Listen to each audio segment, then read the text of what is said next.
Good morning, health coaching class. Dr. Wagner here on a pretty balmy Wednesday for February in Ohio, and the weather report says we are going to get slammed overnight with freezing rain and then some snow on top of it. So, yikes. I'm guessing tomorrow's going to be a ice day or a snow day. We'll see.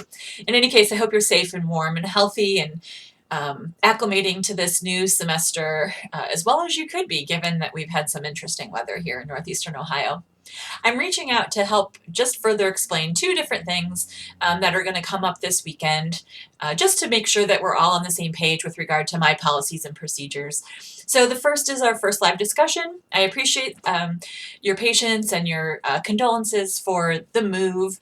It wasn't a personal loss for me so much as a loss for my mother-in-law, and obviously being there for family is primary importance. So I really appreciate that switch. So our first one will be this Saturday at 11 a.m. It will be through Microsoft Teams, and there are essentially three ways that you can earn credit for the live discussion. So the first is to show up, right? In the discussion board, you'll notice that some of you have said, I'll be at this one, and I appreciate that some of you could be there last week and can't be there this week. That's totally fine.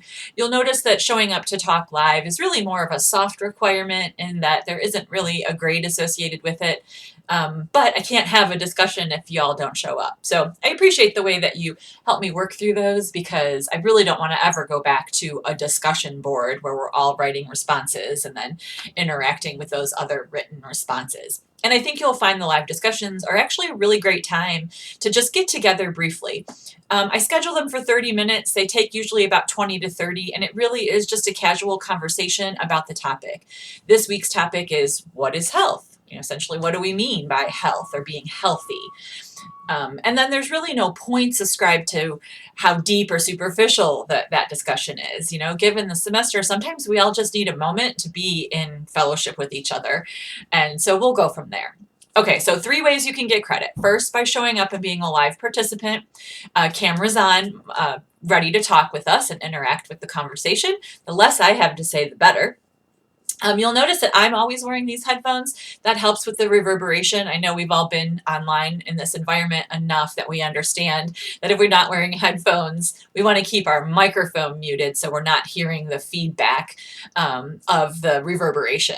I'm talking or someone's talking and then we're hearing it through your computer, hearing it again. And so that can be a little distracting. So if you don't have headphones or a headset, that's totally cool. Just keep yourself muted until you're ready to talk. And it's super casual, but if you want to raise an electronic hand or an old school physical hand, feel free to do that. But generally, we're just in communication. The second way to earn those points is to show up and keep your camera off and your microphone off and just listen. Just like in a normal classroom, if we were having a conversation or a discussion, every single person in the class wouldn't have to react or respond. Just your presence in that room, witnessing the conversation, helps you clue into the content.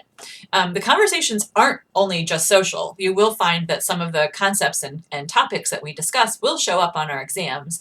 So you do want to make sure, even if you're a passive participant, that you're not totally passive, right? That you are actually listening and not like checking in online and then going to like run your sweeper or run around the block real quick. Not that I can see what you're doing, but if you miss the content, then you'll want to have to go back and watch the video, which is the third way to respond. So those first two ways are you show up. Teams will take your attendance. If you're live, I'll get to see your face, meet you, we'll get to chat with each other. If you're not live, Teams is still going to tell me you were there. And so once the conversation is over, and it honestly doesn't always happen right after. So this conversation is on Saturday. I might not get to it till Monday. But in any case, Teams will make that recording available. And the attendance report, pardon me. So once I do that, I'll take the attendance, I'll go into the discussion and give the grades for every single person that was there. And then I'll reassign the discussion to everybody that wasn't there. If you weren't there, then a second link will appear. It's already there. I just have to activate it once I copy the video in.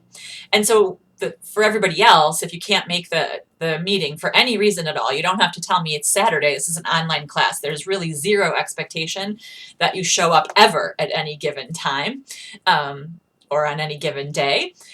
And so you just have to go back and listen to the recording or view the, it's a video technically, but we're not really doing anything worth watching, but you could just listen to us. And then there will be 2 questions that will help me just ascertain whether or not you actually watched the video.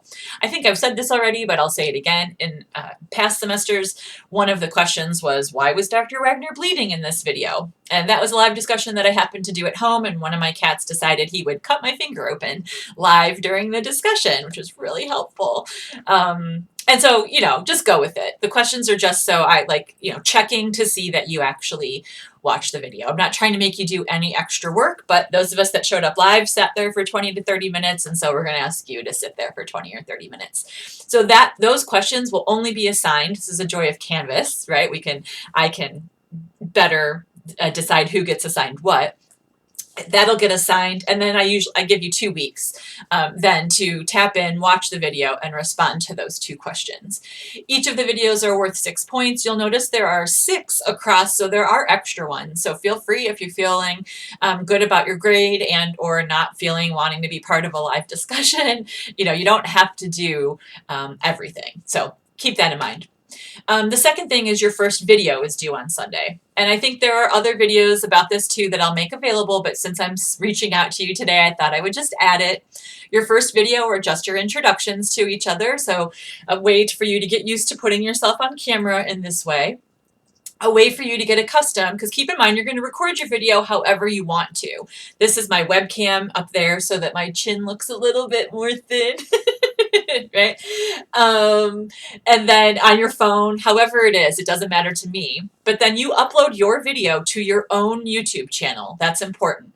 The next most important thing is that you have to set it not as private, because then I won't be able to share it or even view it. You have to share it as unlisted. Indicate it, as unlisted. Go ahead and set your YouTube settings to not for kids. I know that makes it seem like we're doing something creepy. We are not. One of the things that YouTube does to help protect young people is it doesn't allow videos that are accessible to kids, again, to be shared, because that could be done so inappropriately, or for there to be comments put on, because the internet trolls then might totally humiliate or go after a little person.